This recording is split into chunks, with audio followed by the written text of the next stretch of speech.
Scan the front lines of nearly every major 20th century conflict, and you will find the Gurkha regiments. During the World Wars, Nepal mobilized massive numbers of troops for the Allied cause. Staggering service statistics define their record. Over 200,000 soldiers deployed, 30,000 casualties, and 13 Victoria Crosses awarded for extreme valor under fire. Their most iconic symbol is the kukri, a traditional curved blade that has become synonymous with a reputation for fierce, close-quarters combat. For over a century, the British Empire explained this prowess through martial race theory, the belief that Gurkhas were genetically or geographically predisposed to be fearless, loyal mountain warriors. While this myth built a powerful legend, it stripped the Nepali people of their agency and erased the actual history of their military ingenuity. When the Anglo-Nepalese War broke out in 1814, the British East India Company expected a swift victory against a disorganized hill tribe.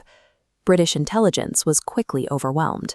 Instead of a primitive tribe, they faced a unified sovereign kingdom protected by a strategically brilliant defensive force. British forces suffered heavy losses as they struggled against a force that weaponized the extreme terrain through highly coordinated mountain warfare. The Gurkha soldier was the product of an advanced and intentional system of indigenous statecraft, rather than a biological discovery made by the British.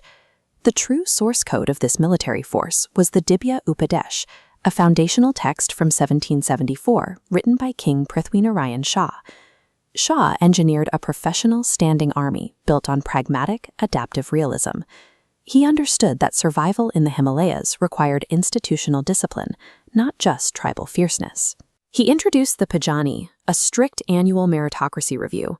Commanders were promoted on battlefield prowess, not birthright. Soldiers were granted land and houses by the state, guaranteeing economic independence and allowing them to fight without worrying about their family's survival. These internal systemic mechanisms generated a cohesive and fiercely loyal force long before the first British recruiters ever reached the mountains. Their combat doctrine balanced organized rifle firepower with the shock of close-quarters combat, creating a versatile hybrid force that could adapt to any engagement. This elastic doctrine pulled invaders into narrow mountain passes, trapping them in a lethal squeeze between the terrain and the troops. After the 1814 war, the British realized the cost of conquering such a system was too high, and they decided to hire it instead. The British recruited these soldiers aggressively. They kept the tactical expertise but masked the indigenous ingenuity under the martial race theory to maintain colonial control. The British Empire essentially franchised King Shah's military algorithm, rebranding local strategic brilliance to serve the needs of a global imperial power. In 1947, the decolonization of India threatened to disband the Gurkha military tradition as the British Empire retreated. The tripartite agreement divided the regiments into three distinct pathways: the newly independent Indian Army, the British Army, and Nepal's domestic force. These nations fought to retain the units, proving their professional ethos remained universally valuable even after the colonial era ended.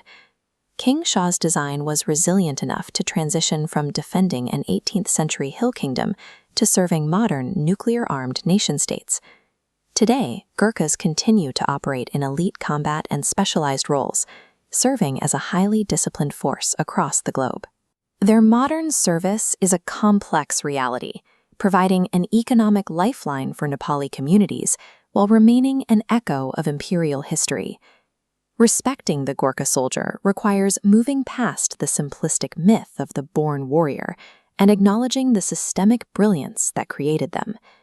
The Gurkha regiments represent a legacy of adaptive realism, a vision of indigenous statecraft that outlasted every empire that attempted to claim it.